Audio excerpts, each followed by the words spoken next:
Welcome to our channel. Today we how to deploy Wealthfront for automated investing, detailed guide step by step clearly. To deploy Wealthfront for automated investing, first, visit the Wealthfront website. Click on the Get Started button on the home page.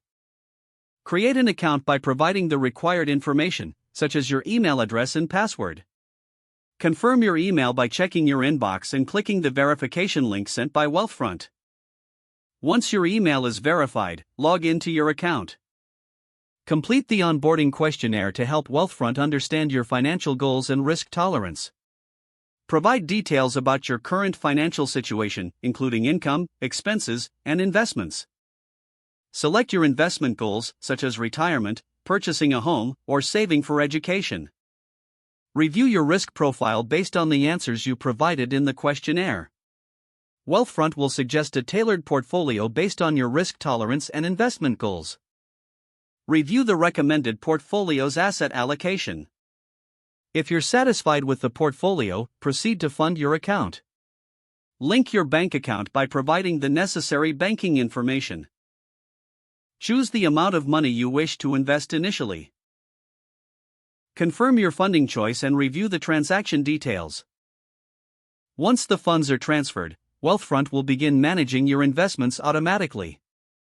You can monitor your investments through the Wealthfront dashboard.